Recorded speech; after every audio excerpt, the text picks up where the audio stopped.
What's up, everybody? It's Tuesday, September 19th, 2017, and it's been 2,934 days since the UB FSU in football.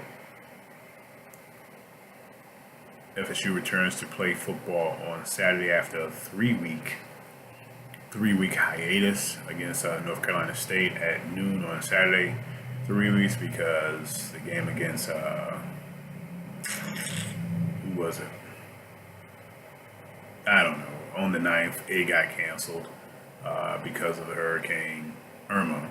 And then the next week was canceled because of Irma as well. And then because of the recovery efforts, they canceled the Miami game, which was last week as well. So it's been 3 weeks since they've played. So it'll be good to see them back out there. Don't know how our new quarterback, Mr. Blackman, is going to do.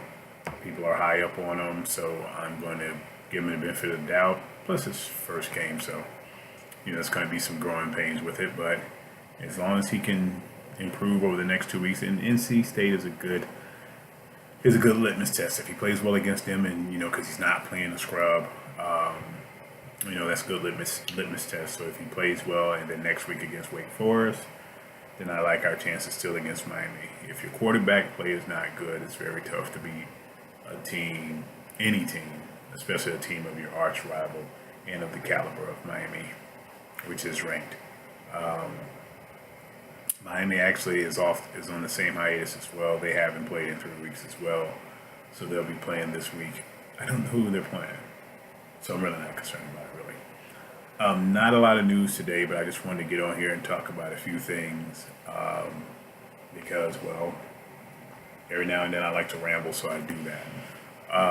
First thing is the MLB wild card, Major League Baseball.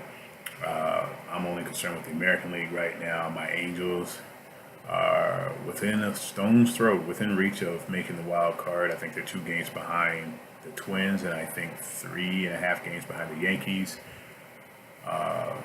The good thing is the Yankees play the Twins, so if we can look for the Yankees to beat the Twins and give us an opportunity to jump in there, or maybe the Yankees and Twins, kind of balance out some wins and losses, and we get closer to both of them. But preferably Yankees beat up on the Twins so we can move into the wild card spot. That's the positive. The negative is we're going against the best team in baseball right now, or the hottest team in baseball, the Cleveland Indians. We had a 3-game stand against them in LA, and then we have 3 games stand against the Houston Astros. As I mentioned before, Cleveland really wants that American League #1 seed, so they're not going to give us any wins. The Astros, I guess if the realization is they can't catch Cleveland, then maybe they won't work as hard come Friday, Saturday, Sunday. So we had 3 against Cleveland starting today. Last I checked, we were losing 2-0 in like the 5th inning. So, it just goes like that. But, if you're going to be a playoff caliber team, you got to win these kind of games. So we'll see what happens with the Angels. Only other big story was from yesterday. The Monday night game, the Detroit Lions were at the Giants, the New York Giants. The Lions won 24-10. And at least based upon the stats, it was kind of a game. The Lions, though, did win, and of course they go to 2-0, and the Giants go to 0-2. Giants got to figure out what the problem is, and the Lions, one week they'll win with the offense, and the next week they'll win with the defense. So that's a good balance. It's not a bad thing to have. The running game's got to be more consistent. It was more consistent against the Giants than it was the week before, so that helps out. The Giants had 62 yards rushing. Eli threw his customary pick, at least one, and Odell Beckham Jr. was back. Odell said he was only 80%. That's what he said before the game yesterday, and based upon what he's been saying all along, he is absolutely correct. He said during week 1 that he had a 6 to 8 week injury, and he was basically on week 4 of that injury. This week would be week 5. Well, this past week would have been week 5, and then this week coming week 6. So technically,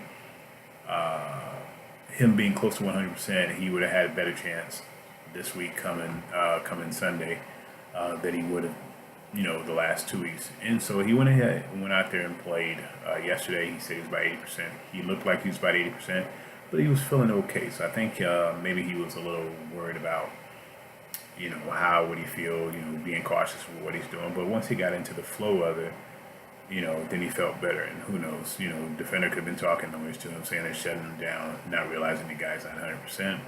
But that's what defensive backs do. They talk all kinds of noise. Odell probably felt a little bit better and went out there and pushed himself a little bit, and he felt better. So it helps me for a couple of my fantasy teams because he's on those.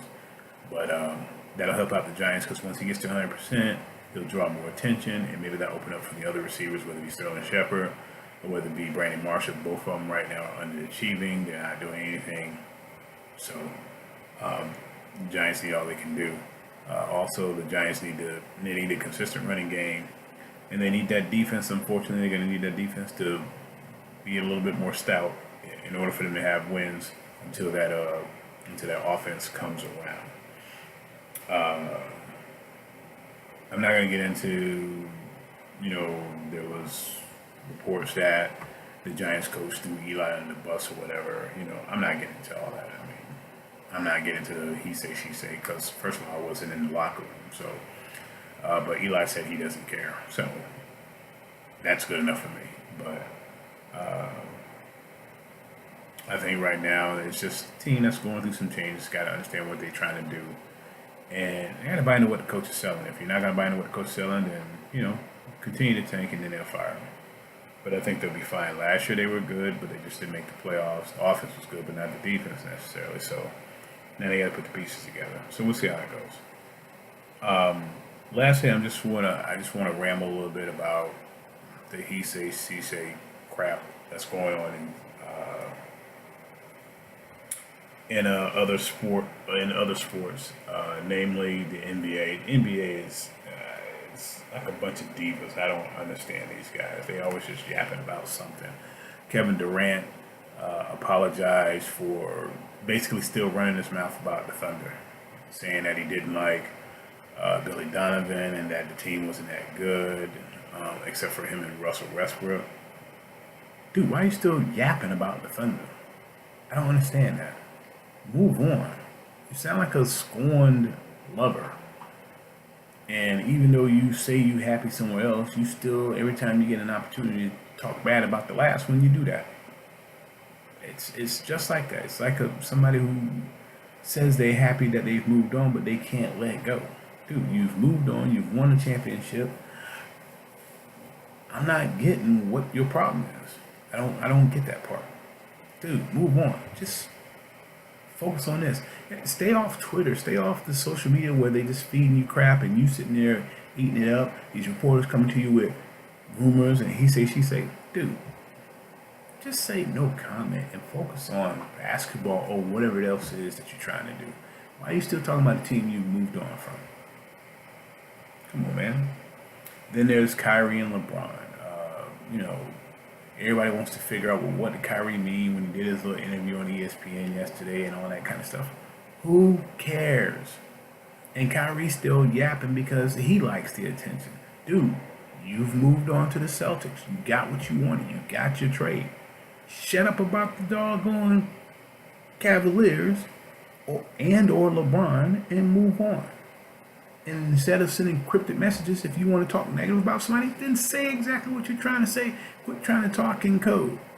Oh, he knows what I'm talking about. Or ask this person, ask that person. Don't tell nobody to ask nobody nothing. Just don't say nothing or tell us what it is that you're trying to validate. It don't make any sense. I mean, y'all like little high school kids. Dude, play ball. Shut up and play ball. I don't get it. And I don't know who's enamored with these spats, because they're not beefs. I don't know who's enamored with these spats, but they need to stop being enamored with it because the media thinks that we're all enamored with it. I'm tired of reading about the crap because it's all he say, she say. Ain't nothing confirmed. Ain't nothing validated. Come on, man. Let's talk about the actual sport itself. That's it. Come on, man. Then the NFL had to get into it. Santana Moss said that RG3 was happy that Mike Shanahan was fired. And then RG3 is like, I can't believe he said that. First of all, it was a distrust. So basically, he's trying to say, RG3 is basically trying to say he did say that, but he's mad because Santana Moss said something like that. At first, I think he tried to deny it and say Mike Shanahan basically, set him up for failure because he did not want to draft him. They wanted Kirk Cousins or somebody else, and they ended up drafting Kirk Cousins anyway. And but my thing is Santana Moss really? You ain't got nothing else better to do. You ain't nothing else better to do. Why are you telling it now? Why aren't you telling it 2 years ago or 3 years ago when RG3 was gone? Why aren't you telling it when they got rid of Mike Shanahan?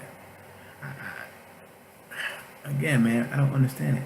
Everybody is always with the drama. That's what this world is. It's all about the drama now.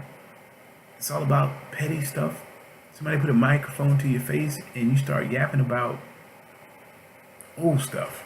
Who cares? RG3 is not even in football anymore. Right now, he's not playing any football. So why would anyone care? The media reports it because it's just something to report. They ain't got nothing else better to do. But what does it matter? Mike Shanahan's not coaching anymore. RG3 right now is not playing. And you too, Santana Moss, you don't even play football anymore. What does it matter now? What do you gain from telling this out now? And if you paid attention, I kind of already knew that. Mike Shanahan has never gave the illusion that he even liked the RG3. That's why they still drafted Kirk Cousins. It was simple as that. Don't get no more simpler than that.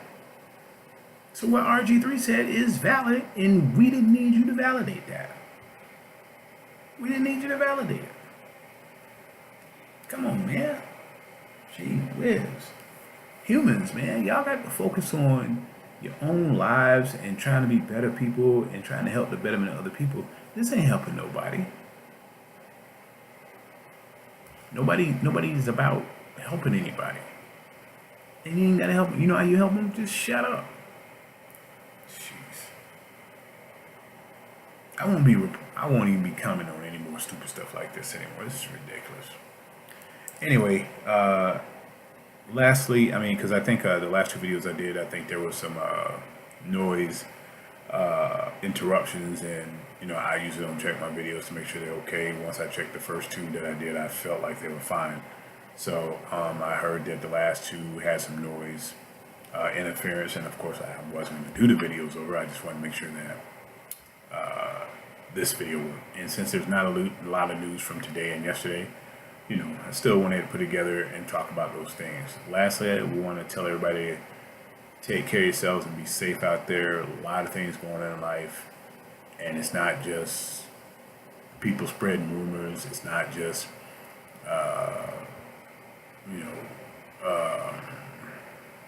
immigrants not being able to be safe here in the U.S. and may get deported. It's not just African Americans having to deal with the police and the security.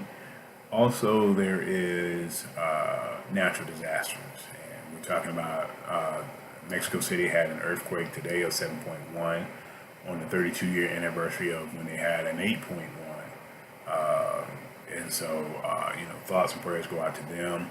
Also, we got two different hurricanes out there in the Atlantic that many people are dealing with. There's Jose up near the northeast. And then there's Maria in the Caribbean. She has been wreaking havoc through there and headed towards Puerto Rico today. And she's in Category 5, but I think if they actually had a Category 6, that's probably what she would be. The winds are 175 miles an hour. So thoughts and prayers go out to them. Hopefully there is no loss of life with such a powerful and strong hurricane. So hopefully everybody's safe for that. It's a very tough time because of the fact that the Caribbean was dealing with Hurricane Irma just 10 days ago. So a lot of people in Puerto Rico still had not gotten their power back from dealing with Irma, and now they have to deal with this, and it's a much stronger hurricane. So just want to take the time to say thoughts and prayers out to those people. Hopefully I have a good report for you tomorrow or Thursday where there isn't much loss of life to those dealing with the hurricanes and the earthquakes. In the meantime, all of you guys take care of yourself. God bless. And free Colin Kaepernick. Peace.